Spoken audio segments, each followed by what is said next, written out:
Marami pa rin ba sa inyo mga bossing ang takot mag-install ng dashcam? Iniisip baka sobrang hirap, maraming kailangang gawin, maraming kailangang tanggaling panels, etc. etc.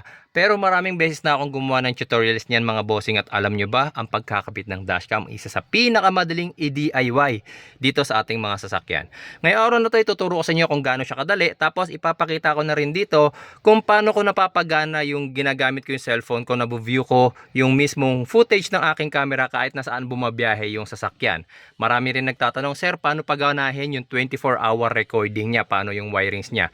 Okay, so ipapakita ko sa inyo kung paano po yun gawin, pati yung mga accessories na kailangan ninyong bilhin at idagdag para mapagana yung 4G live viewing, tapos yung ating 24-hour recording. So panoorin nyo po ng buo yung ating video for today. Sa pag-i-install ng dashcam guys, ang unang-unang kailangan gawin natin dyan is aalamin natin kung saan natin ipoposisyon yung ating dashcam. So syempre, yung main camera natin, kadalasan nilalagay yan dito. Yan. Okay, sentro ng ating windshield. Pero ako, hindi ako direktang nagkakabit ng dashcam sa ating windshield. Siya nga pala may bracket yung ating dashcam. Pwedeng yung bracket muna ang ikakabit nyo.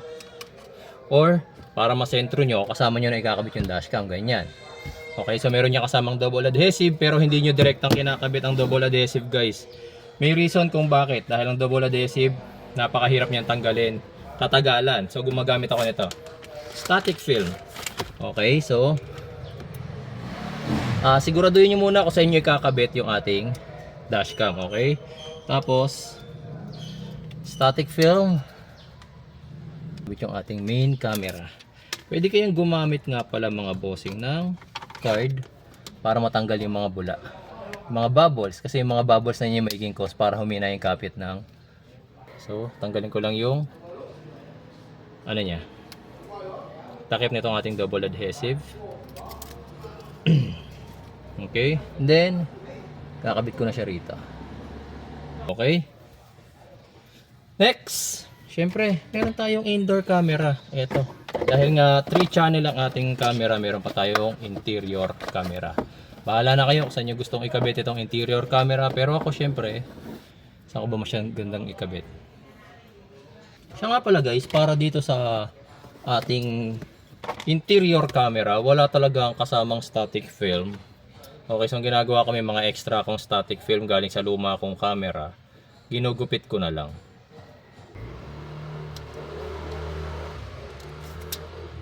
Yan, and install.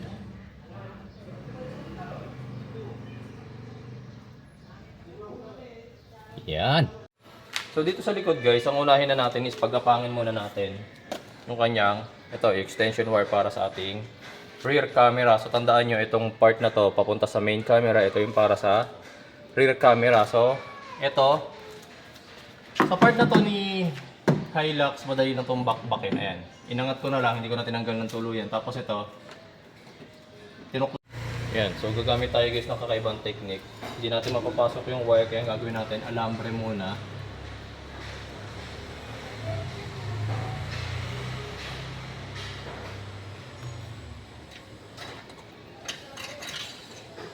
Bago natin tanggalin yung dulo, hilahin ng husto, kailangan natin itali rito yung dulo ng ating wire. Hilahin na natin yung bakal.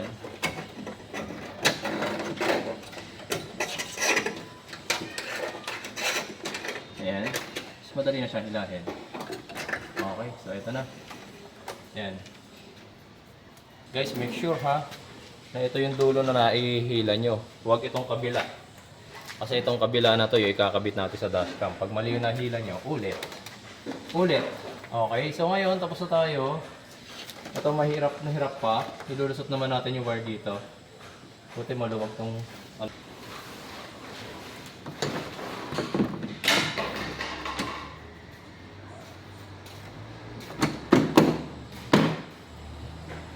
next guys, kakabit na natin tong ating camera. So nga pala dito sa rear camera, ginagamit ako pa rin ng static film. Yan. Okay. Tapos syempre makikita nyo mahaba, di ba? Mahaba yung sobra. Pwede nyo yung ipasok. Tapos ito, hilahin nyo ito. Yan. Hilahin nyo. Yan, siguro okay na yan.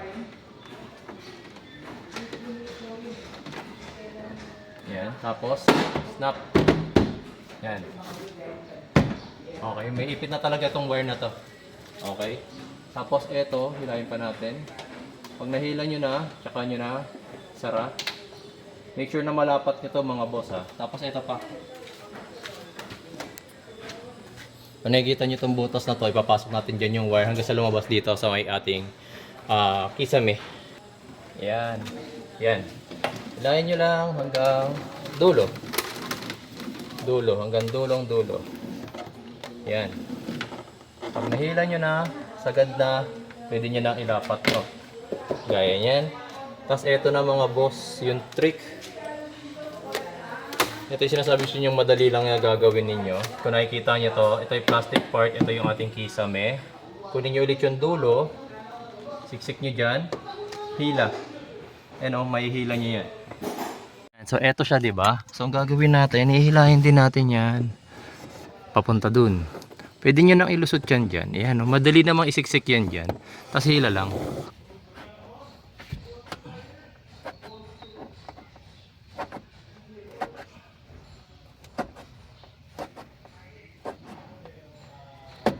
Ayan guys, so kapag nandito na kayo sa part na to, tanggalin nyo muna yung weather strip.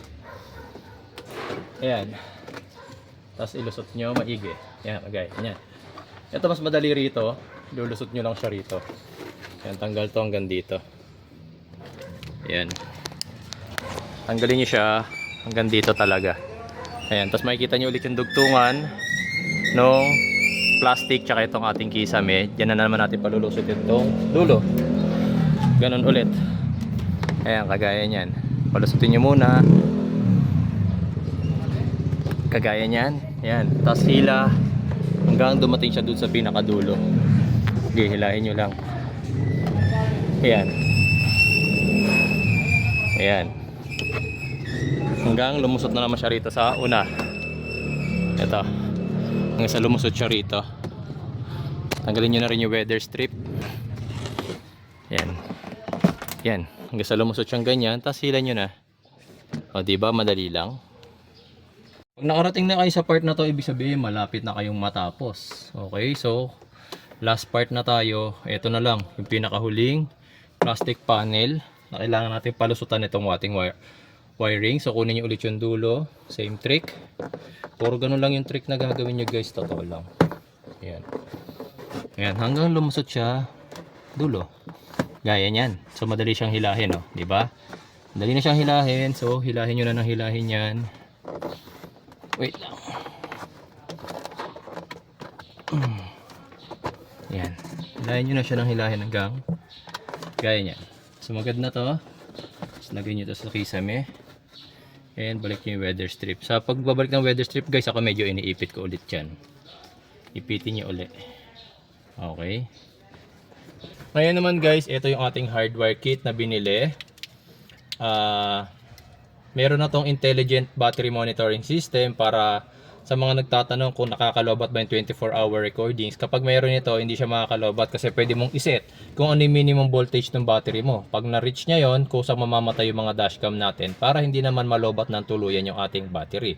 Tapos, meron niyang kasama is either yung OBD type or etong isa, which is yung fuse type. Okay, so medyo mas complicated ang pag-wiring ng fuse type. Okay, so minsan mahirap hanapin yung, kasi ito hanapin mo pa yung accessory wire tsaka yung ignition wire. So kapag marunong kayo, pwede to. Pero kapag hindi, actually may separate tutorial lang ako kung paano ko ginawa yan. Panoorin nyo na lang yun. So dito sa video natin, gagamitin natin tong OBD type. Okay, mapapansin nyo yung dulo nitong ating hardwire kit.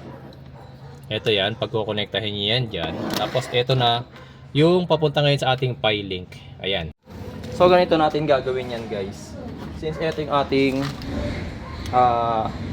OBD type connector, ang OBD port ng ating van or mga sasakyan usually nasa ilalim ng manibela. Okay? So sa Grandia andito, ito tong part na to. Ayan, so kukonekta lang natin na ganyan. Okay? So connected na yan. Ngayon, para mapagapang yung wire, kailangan natin baklasin yung ating weather strip. Magbabaklas ulit tayo ng weather strip kagaya nito. Ito hanggang dulo dapat. Kasi dito natin paggagapangin yan. Ayan o. Gagapang siya rito. So, pasensya nyo kung medyo makaharangan ko ah. Ilulusot ko lang muna ulit dito ito. Itong wire na to. Ito yung ating USB Type-C.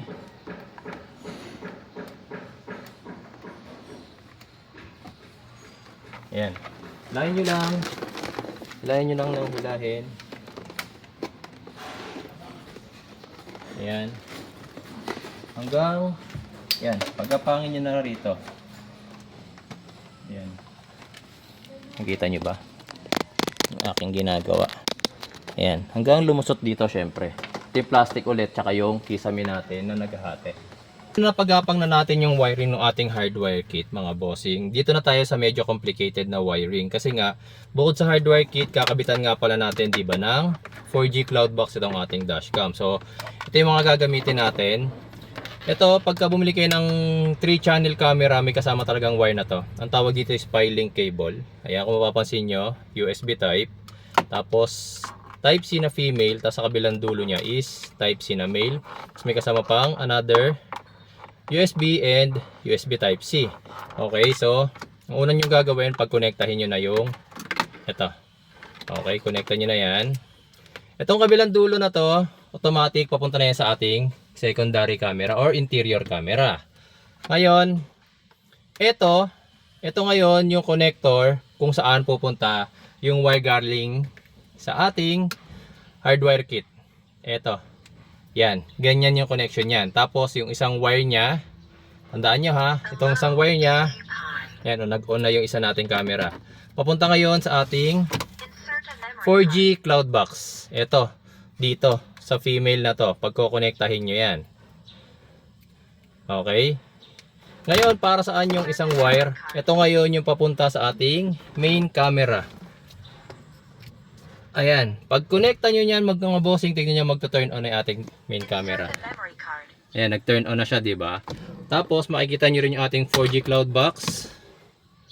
Iilaw-ilaw na yan. Okay, umiilaw-ilaw na siya. So, ganun yung magiging wiring yan. Ngayon, kung paano nyo itatago to, discarte nyo na lang yun. Ako medyo mahihirapan ako kasi sa Grandia. Masyado parang basic yung kanyang harness. Ay, yung kanyang kisame. Wala akong mapagtataguan ito. Itong kanyang 4G cloud box. Maikli pa naman yung kanyang wire. So malamang dito ako aasa sa part na to. Kaso hindi ko siya mabaklas. Kailangan ko muna tanggalin to, itong handle. So medyo matagal na proseso yon. Hindi ko na ipapakita sa inyo yung gagawin. Kasi nga matagal na proseso siya. Babaklasin ko lang naman to para lang matago to. Itong mga wire na to. Yung wiring tama na. Okay na yung pagkaka-connection nyo. Kasi gumagana na yung front. Gumagana na yung secondary. Yung lastly na lang pala yung ating rear camera. Okay, yung papunta rito. Dito sa butas na to, yung papapasok niyo na lang doon sa ating rear camera. Tas okay na. Tas talagang itatago niyo na lang tong mga wirings na to.